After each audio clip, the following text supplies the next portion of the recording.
Isa na namang nakapangingilabot na kwento mula sa mga pahina ng Aklat ng Lagim ni Kabano na pinamagatang Mainis ng Aswang laban kay Tataporong, ikalawang bahagi. Kwento ng Lagim ni Kabano.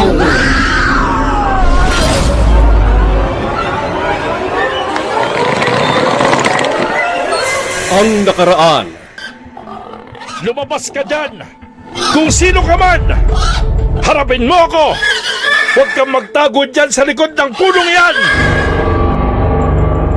At unti-unting lumabas sa likod ng puno ang pagkalaki-laking halimaw na baboy ramo na balot ng nangingitim na nakatindig ng mga balahibo. Namumula ang mga mata nito na nanlilisik na nakatitig kay Tataporong. Sumigaw ng napakalakas ang halimaw at sapat na ang liwanag ng buwan upang makita ang matatalas na pangil nito. Nakita rin ito ni Belen habang nakatago sila sa ilalim ng lamesa. Kitang-kita nila ang pangyayari sa nakabukas na pintuan mula roon. Sa sobrang takot ay di napigilang mapasigaw ni Belen. At dahil doon, nakita sila ng halimaw ng mapalingon nito sa pintuang nakabukas sa likod ng bahay ni Tataporong. Nakita niya ang dalawang nakatago sa ilalim ng lamesa. Ang walang kalaban-laban na sina Matt at Belen. Mabilis na sinugod ng halimaw ang dalawa.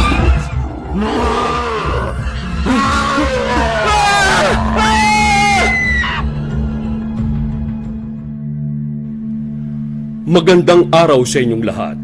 Bago tayo magpatuloy, ipinapaalala ko lang sa lahat ng nakasubaybay ngayon na meron tayong shoutout mamaya sa videong ito.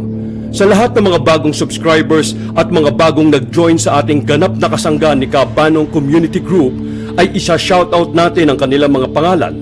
Kaya sa mga hindi pa nagsusubscribe dyan at hindi pa nagjo-join, gawin nyo na ito. Ngayon na!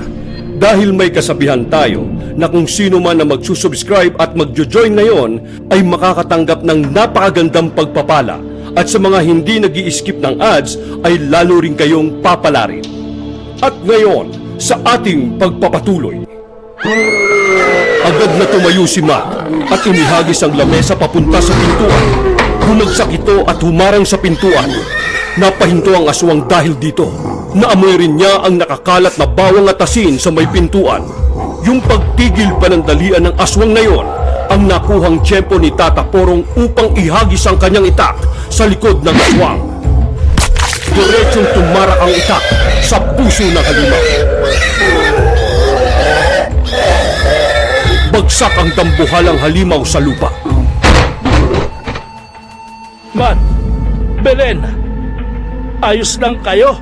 Ayos lang ako, Lolo. Belen, ikaw kumusta ka? Natatakot ako, Matt. Papaano kung buhay pa nga si Rod? Papaano kung matunton niya tayo dito? Alam mong napakalakas niyang halimaw. Baka mapatay niya tayo. Huwag kang matakot, Belen. Hanggang nandito kami ni Tataporong, hindi ka namin pababayaan. Salamat, Matt. Ilang beses niyo nang iniligtas ang buhay ko. Maraming salamat talaga. Sobra akong nagpapasalamat. Salamat. At niyakap ng mahigpit ni Belen si Matt. Ramdam niya na ligtas ang kanyang buhay sa piling ni Matt at ni Tataporong. Matt, maistorbo ko lang sandali ang inyong pagyayakapan. Sa palagay ko napapanahon na upang unti-unti ko nang ipasa ang aking kaalaman at anting-anting sa taong katulad mo. Po? Ako po? Oo, Apo. Bukod sa ikaw ay kabilang sa lahi natin ng mga babaylan, nakita ko ang tapang mo na labanan ng halimaw na ito, bagamat alam mong wala kang kalaban-laban sa kanya. Nakikita ko sa puso mo ang tapang. Ngunit daroon din ang kagandahan ng iyong puso na tumulong sa iyong kapwa. Nakikita ko na sa hinaharap, sa tamang paggabay at pag-iensayo, ay magiging isa kang magaling na babaylan ng tribong ito na siyang magpapatuloy sa ating adhikain na tumulong at proteksyonan ang ating mga kababayan. At nakikita ko rin sa hinaharap na darating din ang aking katapusan. Lolo naman, huwag ka naman magsalita ng ganyan. Tinatakot mo naman ako eh. Ba't, Apo? Basta makinig ka. Unti-unti kitang tuturuan ng orasyon. Ibabahagi ko sa iyo kung paano at saan mo gagamitin ang mga orasyong ito. At tuturuan kita ng paggamit ng itak para sa pakikipaglaban. Basta humanda ka, Apo. Nakikita ko ang mas matinding pakikipaglaban natin sa hinaharap. Sige na, magpahinga na kayo. Ililibing ko lang muna ang aswang na napatay natin sa kakahuyan. Magsara kayong mabuti ng mga pinto at mga bintana. At dinala na nga ni Tata Porong sa kakahuyan ang labi ng aswang upang ilibing ito dito. At nang gabi rin yun, sa dalampasigan ng sapian, ang bahagi ng kapis na nakaharap sa hilagang bahagi ng karagatan, may makikitang isang lalaki na nakahandusay sa buhanginan. Tay! Tay! Umarinig kayo! Dali! May taong nakahandusay dun sa buhanginan. Palagay ko ay buhay pa ito. Humahangis na dumating si Tatay Teban upang tingnan kung sino ang taong yun. Aba, dayuhan ko dito ah. Buhay pa to. Humihinga pa siya. Pero may malaking sugat siya sa dibdib. Dali ka, dalhin natin siya sa kubo. Agad na binuhat ng mag-ama yung taong nakuha nila sa buhanginan. Di nila napansin sa di kalayuan. Naroroon ang kawayang sibat na may bahid rin ng dugo. Dugo ng isang urag-on. Ang urag-on na si Rod ay napadpad sa baybaying dagat ng sapian sa may kapis, kung saan naroroon rin sina Matt at Bilen. Sa bahay nila Tatay Teban, nagkamalay na si Rod. Tinatapalan ng halamang gamot ni Tatay Teban ang sugat sa dibdib at likod ni Rod.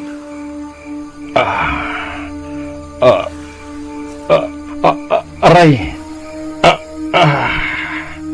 Iho, ano bang pangalan mo? Saan ka ba nanggaling? At bakit ka nagkaroon ng malalaking sugat na to?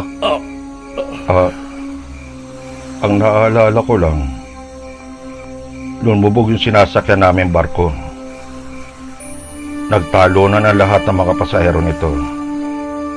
Nakitalo na rin ako. Di ko napansin na may tumusok na matulis na bagay sa likod ko, na tumago sa akin dibdib. Parte ito ng barko.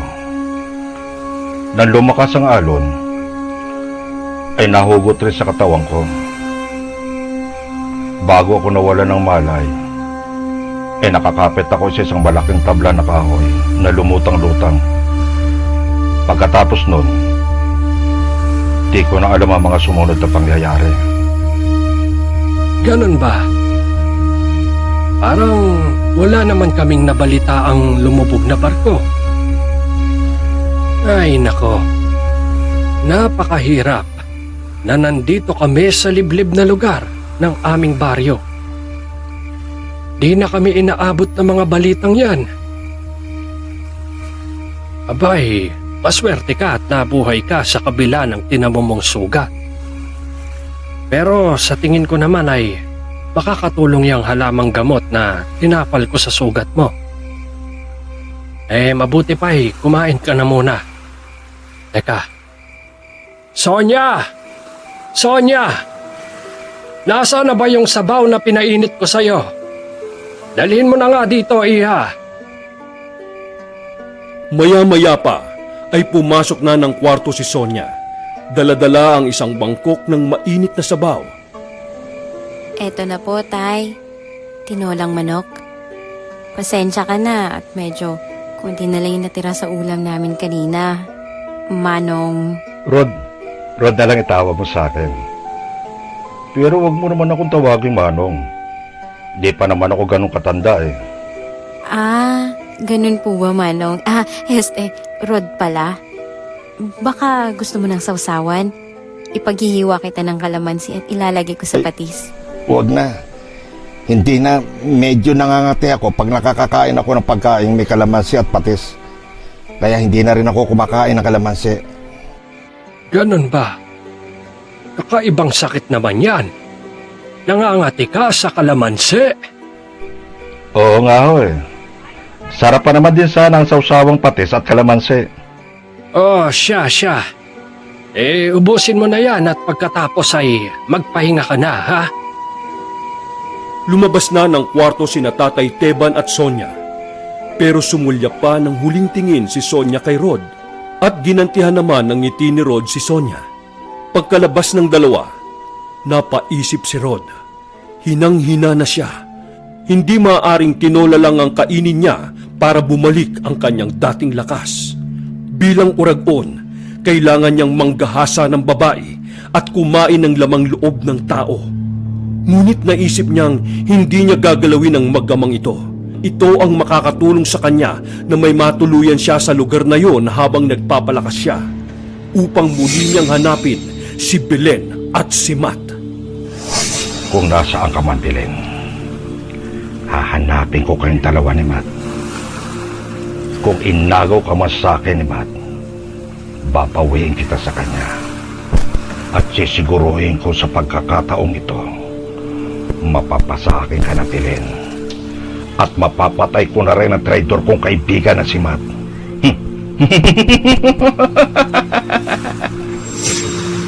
At dahang-dahang lumabas ng kubo si Rod. Pumunta siya sa dalampasigan at unti-unting nagbago ang kanyang anyo at muli na namang narinig ang malakas na pagaspas ng pakpak ng uragon.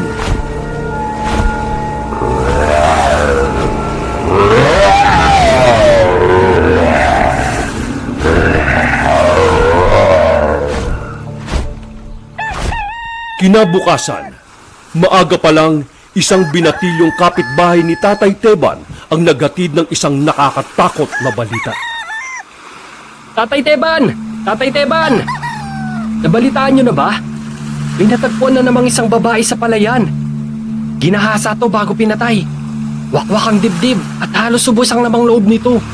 At sa hindi kalayuan, isang lalaki rin ang nakitang wakwak ang dibdib at wala na rin naman loob to. Nako, narito na naman tayo. Malamang aswang na naman yan.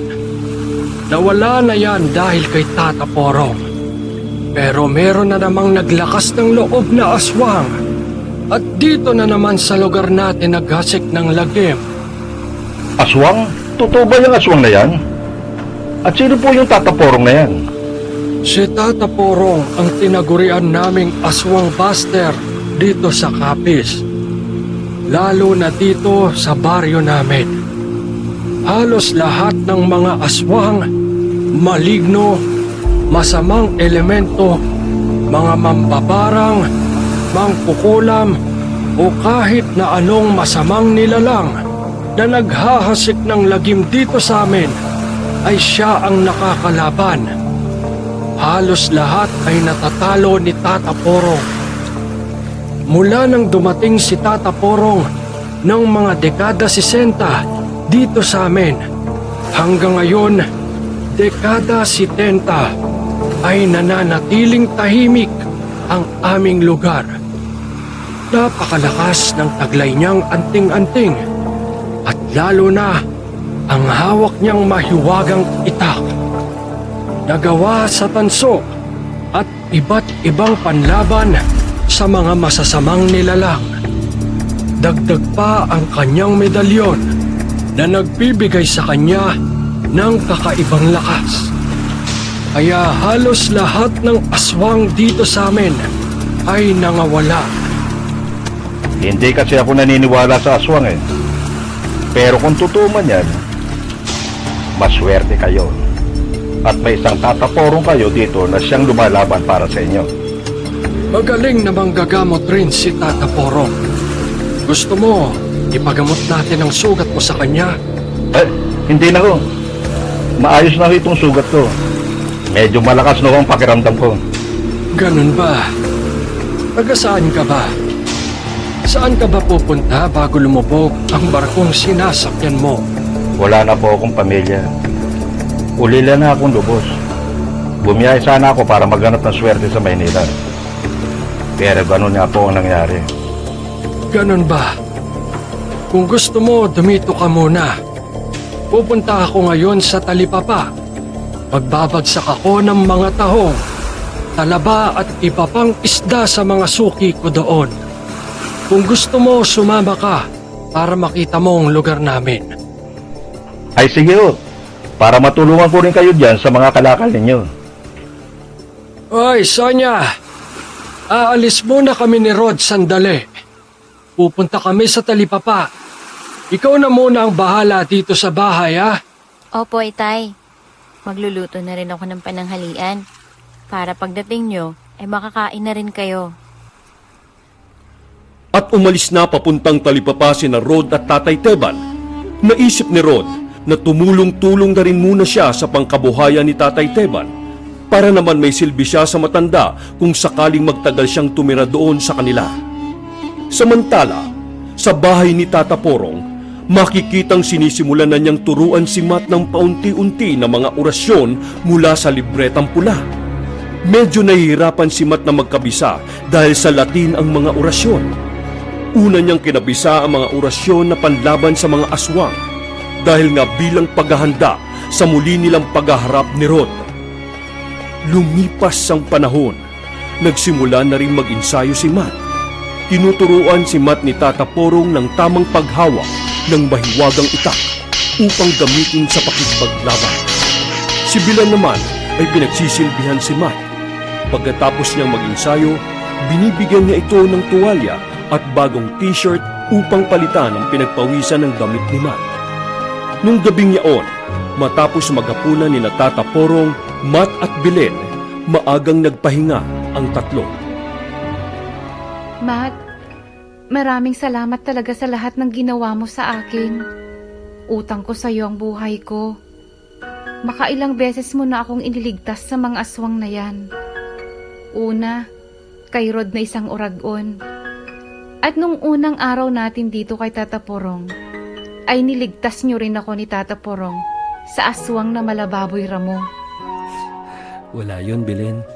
Sa totoo lang, tama ang sinabi ni Tata Porong sa atin nung una niya tayo makita. May nararamdaman naman talaga ako sa iyo eh.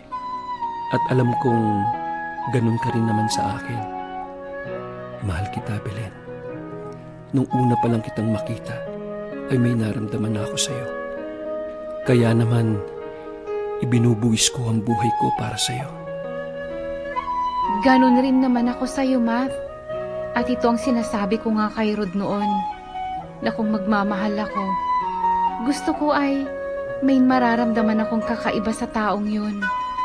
At nung una kitang makita, nung magkamalay ako, ay noon ko lang naramdaman ito sa isang lalaki. Ito na nga yatang tinatawag na pagmamahal. Kaya Matt, tulad mo, mahal rin kita. Belen, kung alam mo lang kung gaano ako kasaya ngayon. At nagtama ang kanilang mga mata. Unti-unting lumapit si Matt kay Belen. Dahan-dahan, naglapat ang kanilang mga labi. At inihiga na ni Matt si Belen. Belen. Matt. Yun ang mga huli nilang nabigkas sa kanilang mga labi. At puro halinghing na lang at ungol. At langit-ngit ng kamang gawa sa kawayan ang tanging maririnig ng gabing yun. Lumipas ang ilang buwan, nagbunga ang pag-iibigan ni Matt at Belen. Kabuwanan na ni Belen, ngunit hindi naging madali ang kanyang pagdadalang tao. Marami rin ang mga aswang na sumubok na patayin at kunin ang batang nasa sinapupunan ni Belen. Ngunit naroroon si Tata Porong at Matt upang labanan ang mga ito. 9 na buwan rin ang lumipas kay Rod at napag-aralan na niya ang iba pang kapangyarihan ng isang uragon. Bukod sa siya'y nakakalipad dahil sa malaking pakpak ng paniki at pagkakaroon ng ibayong lakas ng pang-amoy at pandinig, Natuklasan rin niyang kaya niyang bumuga ng apoy sa kanyang bibig at ang kakayahang kumilos ng napakabilis, simbilis ng pagkurap ng mga mata. Hanggang isang araw, sa talipapa, habang nagdidiskarga ng mga kalakal si Tatay Teban at Rod, sa di kalayuan ay naroroon rin si Tata Porong at si Matt. Kasama rin si Belen upang mamalengke. Habang papalapit ng papalapit sila Tata Porong kay Rod, naramdaman ni Rod ang panghihina. Bumagsak ang buhat-buhat niyang banyera ng isda. Oh, Rod. Anong nangyari sa'yo? Wala ho ito, Tatay Teban. Bigla lang ako nahilo. At nang tumingin si Rod sa paligid para tingnan kung saan o kung kanino nagmumula ang kanyang panghihina, doon niya nakita sa di kalayuan si Belen. Nasa kapis rin ang kanyang pinakamamahal na si Belen. Ngunit nabigla siya nang kanyang makita na may dinadala na ito sa kanyang sinapupunan. At lumapit rin sa kanya si Matt, ang kanyang kaibigan, na umahas kay Belen. Gusto niyang lapitan si Belen, ngunit nandun si Tata Porong sa tabi nila. Dahil sa mahiwagang itak na nakasukbit sa baywang ni Tata Porong na gawa sa tanso at may halong katas ng kalamansi, mga bagay na nakapanghihina sa kanya, lalo na kung siya ay nasa anyong tao. Mas mahina siya kumpara kung siya ay nasa anyong uragon. Tatay Teban, lalabas muna ako sa talipapa. Lalanghap muna ako ng sariwang hangin sa labas. Sige, Iho. Ako munang bahala rito. Agad na humangos palabas ng talipapa si Rod. Nagsisikip na ang kanyang paghinga at nagsisikip na rin ang kanyang dibdib sa hinanakit sa kanyang nararamdaman sa kanyang nakita. Hayop ka, Matt. Talagang tuluyan mong inago sa akin si Belen. Hindi na talaga kita mapapatawad. Papatayin ko kayo. Pati na ang anak nyo na nasa sinapupunan ngayon ni Belen. Papatayin ko kayong lahat. Wala akong ititira sa inyong buhay. At kung sino man ang matandang kasama ninyo, kung siya man ang sinasabi nilang si Tata Porong, hindi ako natatakot sa kanya. Siya ang uunahin kong papatayin. At nang gabing yun, naguhugas na ng platong pinagkainan ng hapunan si Belen. Pinaayos naman ni Tata Porong at Matt ang bagong bangkang gawa nila. Dahil sa sisimulan na ring mangisda ni Matt upang makatulong sa gastusin, lalo na pag lumabas na ang kanilang anak ni Belen. Masayang nag-uusap sina Tata Porong at Matt. Ang hindi nila alam, yun na ang huling gabi ng kanilang pag-uusap. Maya-maya ay umihip ang isang malakas na hangin. Hangin na pamilyar kay Matt. Dahil yung hangin na yun ang kanyang naramdaman nang una niyang makita ang uragon. Kumulo ang langis na nasa bote na nakasabit sa balakang ni Tata Porong at hindi nga siya nagkamali. Sa di kalayuan ay narinig nila Tata Porong ang isang malakas na pagaspas mula sa malalaking pakpak ng isang halimaw. At doon niya nakita ang paparating na uragon. Napasigaw si Matt kay Belen. Belen! Magtago ka! Huwag na huwag kang lalabas ng bahay! Nandito si Rod! Nandito ang uragon! Agad na nagtago si Belen sa ilalim ng kama. Isang malakas na hiyaw galing sa uragon ang umalingaw-ngaw sa katahimikan ng paligid. Isang hiyaw ng puot at paghihiganti. Apo, umanda ka. Nararamdaman ko na lubos ng napakalakas ng uragon na ito. Maaaring nadiskubre na niya ang lahat ng kanyang kalakasan. Nagsimulang bumulong ng mga orasyon sa hangin si Tata Porong. Nagdulot ito ng isang nakabibiging tunog sa tenga ng uragon. Lalong naggalit ang uragon. Naalala ni Rod ang sinabi sa kanya ni Tatay Teban. Isa sa mga nagbibigay ng iba yung lakas kay Tata Porong ay ang suot-suot niyang medalyon sa kanyang leeg. Yun ang pinuntirya ng uragon na si Rod. Kung magagamit niya ang kanyang kakaibang bilis upang makalapit kay Tata Porong upang matanggal ang medalyon sa kanyang leeg, mas madali na niyang matatalo ang matanda. At simbilis ng pagkurap ng mga mata, ay mabilis na nakalipad ang uragon kay Tata Poro upang masukbit ang medalyong nasa leeg nito. Napigtas ang kwintas at humagis ang medalyon sa layo kay Tata Poro. Dahil dito, biglang nanlumo si Tata Poro. Nawala ang kanyang dating lakas. At nang makita ito ng uragon, isang napakalakas na bigwas sa panga ni Tata Poro ang pinakawalan ng uragon. Tumagi sa kulungan ng mga manok si Tata Poro. Nabitingon rin niya ang kanyang hawak na mahiwagang itak. Bumagsak ito sa paanan ni Max. Hindi pa nakontento ang uragon. Isang napakalaking apoy ang ibinuga ng kanyang bibig at sinunog si Tata Poro. Napasigaw sa sakit si Tata Poro.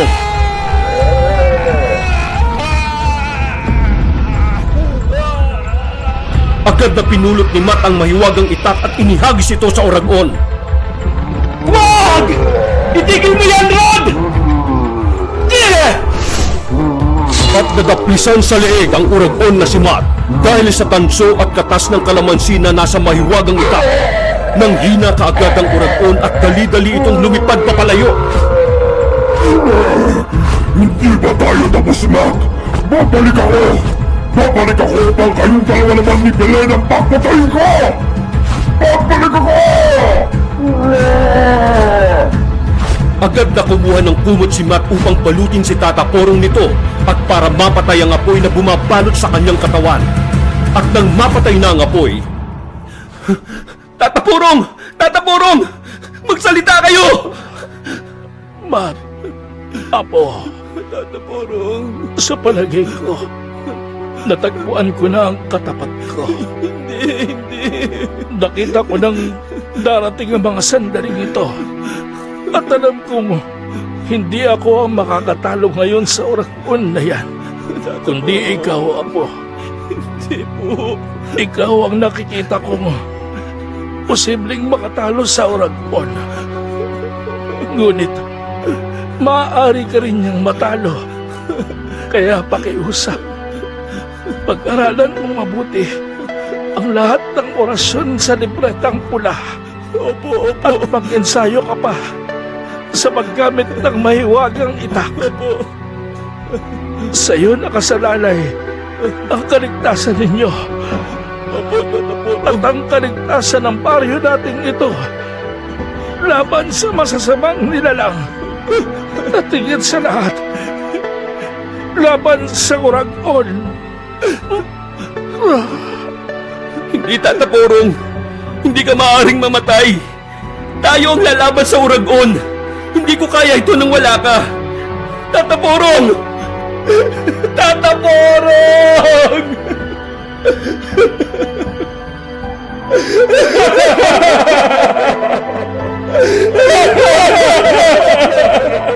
At umaligaw-ngaw sa kadiliman ng gabi ang hinagpis ni Matt. Wala na si Tata Porong.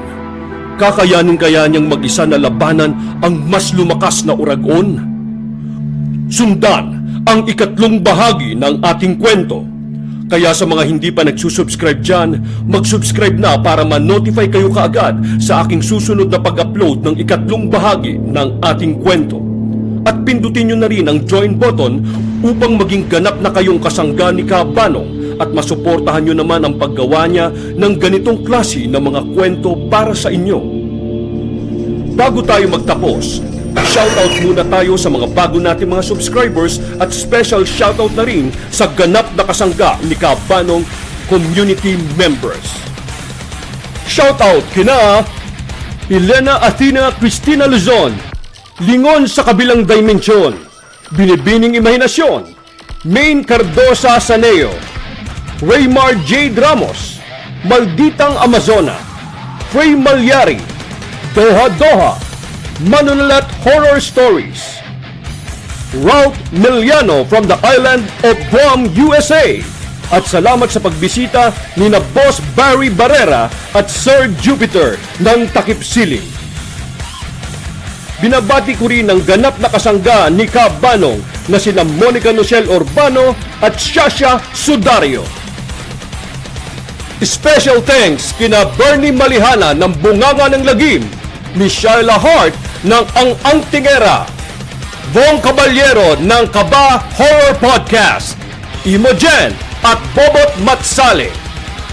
Story ni Bobot Matsale at isinulat ni Noel Urbano. Maraming salamat sa inyong pagsubaybay at pakikinig. Hanggang sa muling pagsasalaysay ng mga kwento ng katatakutan mula sa mga pahina ng Aklat ng Lagim ni Kabano.